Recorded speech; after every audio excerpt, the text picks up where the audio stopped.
But I couldn't help but interject right at the moment where I did, because once again, your passion is coming through. There's been, well, first of all, I tremendously admire what you've been doing here on the floor of the Senate today, starting with last night. And as I've been watching off and on, there's these moments where your empathy and your sympathy and your care and concern is coming through. You can't help it. It's who you are. There's been other moments, as you've been talking about some of the key issues and dynamics of this current political climate that we're in, where your passion is coming through, and at times anger. I know it because I've seen it. I know it because we're getting calls in my office about this. I know it because if you monitor comments and commentary on social media about what my colleague is doing here on the Senate floor, some people have asked, why is he so angry? Huh. Why, I'd like to say here, right now, that Senator Booker has every right to be angry because of what's going on. I know I'm angry with so much of what's going on, and the American people have every right to be angry with what's going on, because none of what we're seeing come out of the Trump White House is normal. But every day, this approach of flooding the zone with more and more extreme actions runs the risk of making people grow numb to these attacks. And we certainly can't surrender to the feeling of just being overwhelmed by their tactics. And so I want to thank the senior senator from New Jersey for doing what he's doing to shake and awaken the conscience of our country.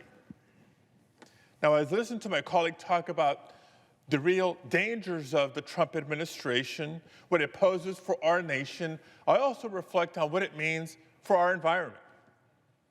Because I know it hits home for many folks, but especially in my home state of California. Look, California, many of you have come to visit time and again, is home to some of those beautiful parks and natural wonders in the nation. But if you grew up in Southern California, like I did, you also know there's a flip side to this climate discussion. Definitely feeling and we lived through the real costs of climate inaction. Now, growing up, I can tell you not just about the smell of diesel exhaust, which I'll never forget, sitting in a school bus going to and from school, or the regular days where school would be shut down early, we'd all be sent home because of the smog, toxic smog in the air in the greater Southern California area. These were concrete reminders of the real threats that emissions pose to our health. California also knows the dangers posed by extreme weather. We know the droughts, we know the floods, and yes, all too often we've come to know wildfires, devastating wildfires like the ones we experienced in Los Angeles County at the beginning of this year.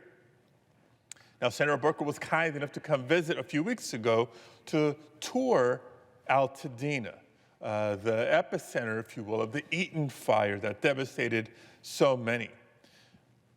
And I think we both agree, and anybody who's visited the area to see for themselves would agree, that you cannot see what happened in and around Altadena and come away unmoved. I go on and on with examples and reasons to say to you that this is exactly why California for decades has worked so hard against pollution and against the impacts of climate change. Everything from being aggressive on tailpipe emission standards to our ambitious conservation goals. The 30 and 30 goals set out by the Biden administration were modeled after the 30 by 30 goals set out by the state of California. California is also home to the very first Earth Day, which is now celebrated nationally each and every year. But today, much of our progress is now at risk. Because just in the first 2 months of this second Trump administration, we've seen nothing but attacks on this progress of environmental protection. The Trump administration has sought to reverse the endangerment finding, which is the most basic finding of climate science, that yes, greenhouse gases harm public health. They've taken the steps of illegally freezing funding that this Congress had previously appropriated. I'm talking about the types of investments that keep our kids in our communities healthy. Now, earlier this month, the EPA, Trump's EPA, announced that they would be rolling back more than 30 environmental rules. By doing so, they're not just going to make Americans less healthy, they're also going to hurt our economy. And it's going to clear the way for China to become the world leader in green technology. So much for America first, if they continue down that road. But even while the Trump administration has refused to fight climate change, it's one thing to not be helpful. They've actually taken a number of steps that are actually harmful and hurtful. Make it harder, for example, for states to respond to natural disasters. They've toyed with tying wildfire disaster assistance to political demands. They've proposed eliminating FEMA. They've implemented federal freezes on things like hazardous fuel removal and the hiring of federal firefighters, things that we need to do in the winter months to prepare for the hot and dry summer months when the risk is greatest. They've even brazenly opened up dams and flooded portions of the Central Valley to pretend President Trump was helping with the Los Angeles wildfires when the fact is those fires were contained when they released this water that's no longer available in the hot, dry summer months. So they're not just refusing to act or to help, they're making matters worse for states like California and many others. So that's what this fight is about.